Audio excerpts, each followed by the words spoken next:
What if the greatest pain in your life wasn't caused by an enemy, but by the person you love the most? And what if the most disturbing part is this? Your brain may have mistaken that pain for love itself. Every year, millions of people promise themselves the same thing. This time I will leave. This time I will stop answering the messages. This time I will choose someone who treats me with respect. And yet somehow they go back. Not once, not twice, but again and again. Why? Why do intelligent, successful, emotionally aware people fall deeply in love with people who ignore them, manipulate them, betray them, or break them? The answer is not weakness. It is not stupidity. And it is not because they enjoy suffering. The real answer lies in a hidden conflict between the human heart and the human brain. But the real story is even more shocking. Many of us learn what love feels like long before we understand what love actually is. Imagine a woman named Sarah. She is confident, educated, and respected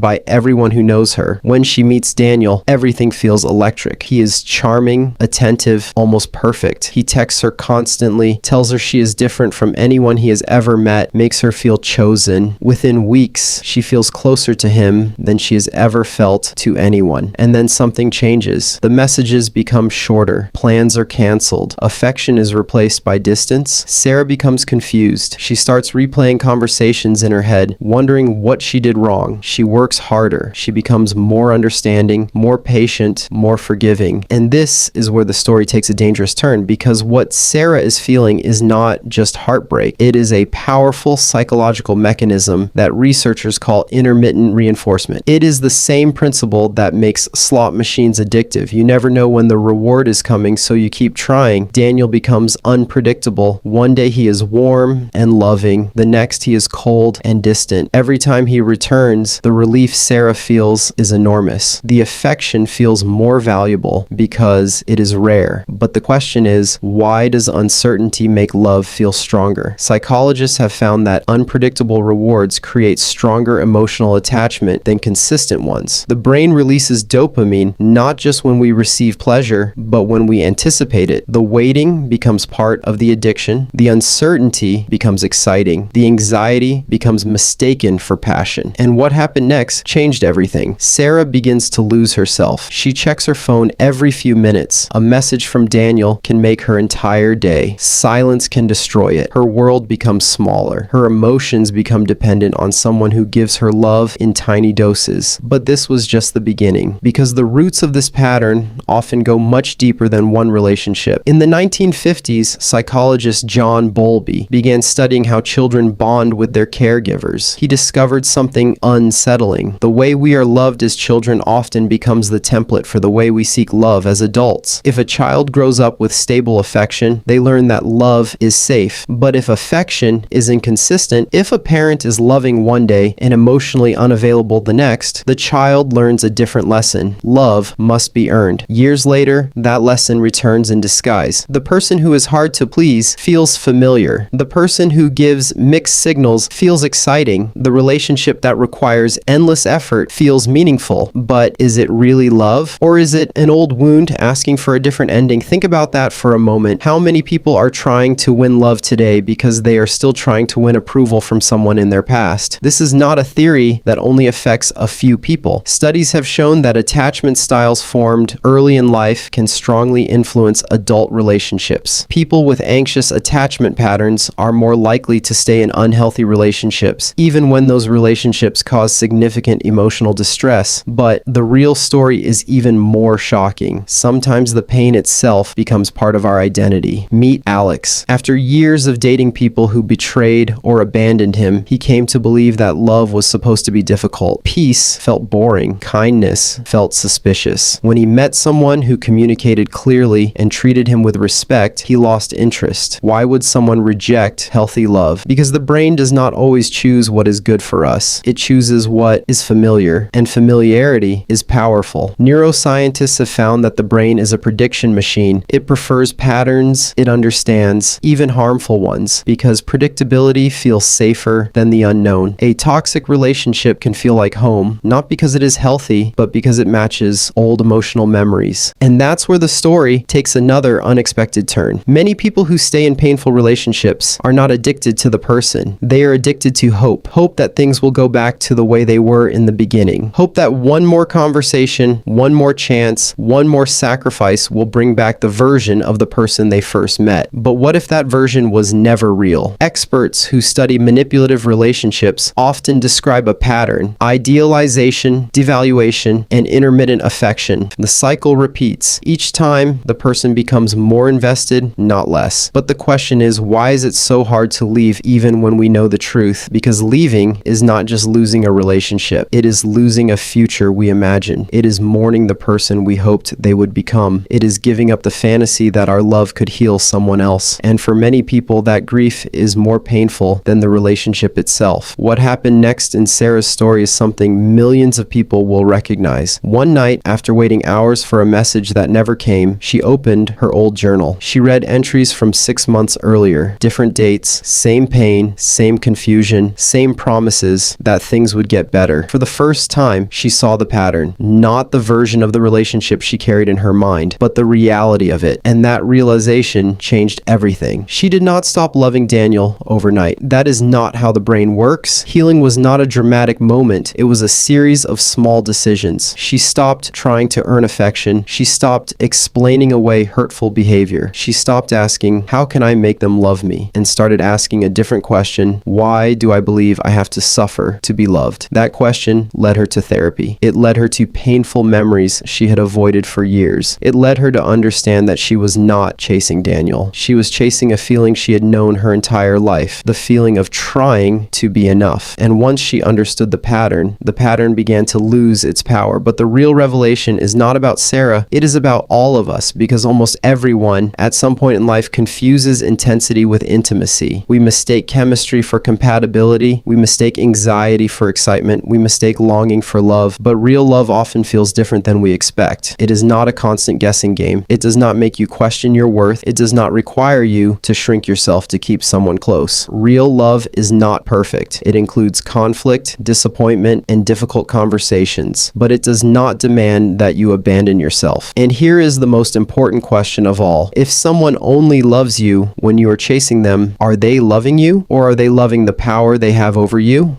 The answer to that question can change a life, because the people who hurt us are not always the people we love the most. Sometimes they are the people who activate the deepest parts of us, the parts that are afraid of being abandoned, forgotten, or not enough. And that is why leaving can feel like withdrawal, not because you are losing your soulmate, but because you are breaking a pattern your brain has repeated for years. But this is the hidden truth that changes everything. The opposite of unhealthy love is not loneliness. It is peace. It is waking up without anxiety. It is no longer waiting for a text to determine your mood. It is being with someone whose affection does not have to be earned. It is discovering that love can feel calm without feeling empty. And maybe that is the greatest mystery of all. We spend years chasing fireworks only to realize that the healthiest kind of love often feels like coming home. So, if you have ever loved someone who hurt you, ask yourself one final question. Are you in love with the person in front of you, or are you in love with the possibility of finally healing an old wound? Because the answer may not only explain your past, it may change your future.